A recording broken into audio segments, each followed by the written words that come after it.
Hello everyone, welcome to Sam's Learning Point. Sam's Learning Point ह्या YouTube चॅनलवर तुमचं सहर्ष स्वागत आहे. हे बघा, ज्यांना इंग्लिश अधिक चांगल्या पद्धतीने शिकायचं आहे त्या सर्वांच्यासाठी हा व्हिडिओ आहे. तर नक्कीच शेवटपर्यंत व्हिडिओ बघा. याचा उपयोग तुमच्या शैक्षणिक जीवनात आणि व्यवहारिक जीवनामध्ये तुम्हाला खूप उपयोग पडेल. आज जो सब्जेक्ट आपण समजून घेत आहोत तो आहे कॉन्ट्रॅक्ट फॉर्म म्हणजे संक्षिप्त रूपे. त्यालाच वर्ड कन्स्ट्रक्शन किंवा शब्द संक्षेप म्हणतात. In modern world is called as short form. आता शॉर्ट फॉर्म आपल्याला माहिती आहे. आपण इंग्रजी वाचताना बऱ्याच ठिकाणी शब्दाचे संक्षिप्त रूपे आलेले पाहतो. लिहिताना सुद्धा काही ठिकाणी आपण शब्द संक्षेप वापरतो. आता हे शब्द संक्षिप्त रूपे किंवा शॉर्ट फॉर्म म्हणजे काय हो? बघा, दोन शब्द एकत्रित करून त्यातील एखादे किंवा अनेक अक्षरे वगळून त्याऐवजी अपॉस्ट्रॉफीची खूण वापरतात. आता ही अपॉस्ट्रॉफीची खूण कशी वापरतात? एक्झाम्पल आपण इथे समजून घेऊ. आणि अपॉस्ट्रॉफी हे खूण अशी वापरली जाते. उदाहरणार्थ आपण इथे समजून घेऊ. एक्झाम्पल खूप छोटं वाक्य असं आहे, वी आर.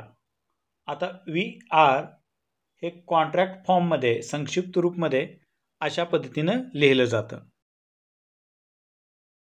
म्हणजे बघा, वी आर,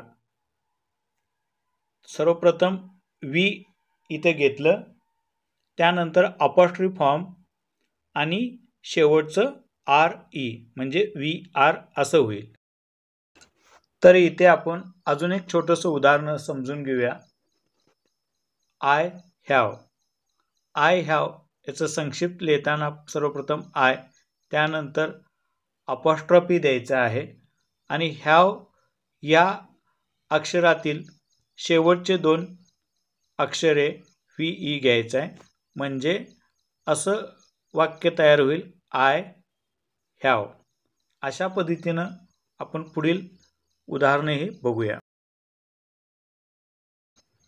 साधारणपणे आपल्या वाचनात येणारे संक्षिप्त रूपे मी तुम्हाला खाली देत आहे. त्याचा तुम्ही अभ्यास करावा. आणि महत्त्वाचं म्हणजे संक्षिप्त रूपे ही सर्वनामे कर्ता व त्याच्यासोबत येणारी सहाय्यकारी क्रियापद यांची आहेत. तर आपण इथे साधारणपणे आपल्या वाचनात येणारे काही संक्षिप्त रूपे आपण इथे बघूया. याच्यापेक्षा अजून जास्त संक्षिप्त रूपे असू शकतील. तुम्ही अभ्यास करावा. नित्यनेमाने इंग्रजीचं वाचन करत राहिला तर तुम्हाला बरेचसे संक्षिप्त रूपे सापडतील. तर जे अभ्यासामध्ये येणारे आणि वाचनात येणारे जे काही संक्षिप्त रूपे आहेत ते मी इथे खाली देत आहे. त्याचा तुम्ही अभ्यास करावा. हे बघा, आय एम. आय एमचं संक्षिप्त रूप अशा पद्धतीनं लिहितात, आय अपॉस्ट्रॉफी एम. आता हे बघा, आय शॅल, आय विल या दोघांसाठी संक्षिप्त रूप अशा पद्धतीनंच लिहिलं जाईल. आय नंतर अपॉस्ट्रॉफी डबल एल. वाक्य जसं असेल त्यानुसार ते तुम्हाला समजून घ्यावं लागेल. जर आय शॅल आणि आय विलसाठी आय अपॉस्ट्रॉफी डबल एल असंच येईल संक्षिप्त रूप. Next, I had, I should, I would हे संक्षिप्तमध्ये वर्ड कन्स्ट्रक्शनमध्ये कसं लिहितात? तर संक्षिप्तमध्ये ह्या पद्धतीनं लिहिलं जाईल. सर्वप्रथम आय घ्यायचं, त्यानंतर अपॉस्ट्रॉफी आणि शेवटी डी. बघा, इथे कमाल आहे. आय हॅड, आय शूड आणि आय वूडसाठी अशा पद्धतीनं लिहिलं जातं, आय अपॉस्ट्रॉफी डी. तर नेहमी वापरात आल्यानंतर हे तुम्हाला कळत जाणार आहे, समजत जाणार आहे. त्यासाठी तुमचं वाचन खूप महत्त्वाचं आहे. जितकं जास्त वाचन कराल तेवढं जास्त तुमचं इंग्रजी चांगलं होईल आणि बरेच संक्षिप्त रूपे तुम्हाला समजतील. साधारणपणे आपल्या वाचनात येणारे संक्षिप्त रूपे आपण येथे बघू. तर इथे लक्ष द्या. वी आर, वी वेअर ह्या दोघांसाठीच अशा पद्धतीने वापरलं जातं. वी अपॉस्ट्रॉफी आर आणि वेअर मधील शेवटचं आरी घेतलं. त्यानंतर वी शाल, वी विल यामध्ये वी घ्यायचं आहे आणि शाल आणि विल यामधील शेवटचं अपॉस्ट्रॉफी नंतर double L. We have, we नंतर अपॉस्ट्रॉफी व्ही ई.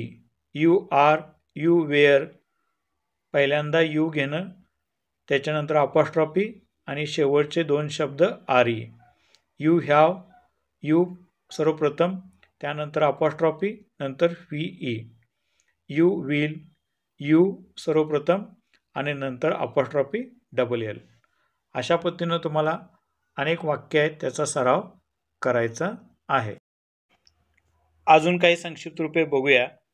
जसं you had, you would, he is, he has, he will, he had, he would, she is, she will, she had किंवा शी वूड, इट इज याचे संक्षिप्त रूपे पुढील प्रमाणे येतील. You apostrophe D, you had, he apostrophe S, he has, he is, he apostrophe double L, he will, he apostrophe D, he had, he would, she apostrophe S, she is, she apostrophe double L, she will, she apostrophe D, she had, she would आणि it apostrophe S, it is अशा पद्धतीनं याचे संक्षिप्त रूपे येतील. Next अजून काही sentence इथे आहेत बघा. या सर्व सेंटेन्सचे सुद्धा संक्षिप्त रूपे ज्याला आपण वर्ड कन्स्ट्रक्शनमध्ये वापरतो, कॉन्ट्रॅक्टेड फॉर्म म्हणतो किंवा संक्षिप्त रूप किंवा शॉर्ट फॉर्म म्हणतो, ते इथे दिलेलं आहे. असे शॉर्ट फॉर्म येतील. आता आपण काही निगेटिव्ह क्रियापदाचे शॉर्ट फॉर्म पण इथे बघूया. नकारार्थी क्रियापदे ज्याला आपण निगेटिव्ह वर्ब म्हणतो, याचेही संक्षिप्त रूपे इथे बघूया. जसं is not, are not, was not, were not, have not, has not, had not, do not, does not, did not या सर्वांचे संक्षिप्त रूपे असे समोर दिलेल्या प्रमाणे येतील. अजूनही काही निगेटिव्ह वर्ब आहेत, त्यांचे संक्षिप्त रूपे इथे आपण बघूया. तर हे नकारार्थी क्रियापदे निगेटिव्ह वर्ब आहेत. नेहमी लिखाणामध्ये असे शॉर्ट फॉर्म वापरले जातात. याचा तुम्ही सराव करावा, याचा तुम्ही अभ्यास करावा.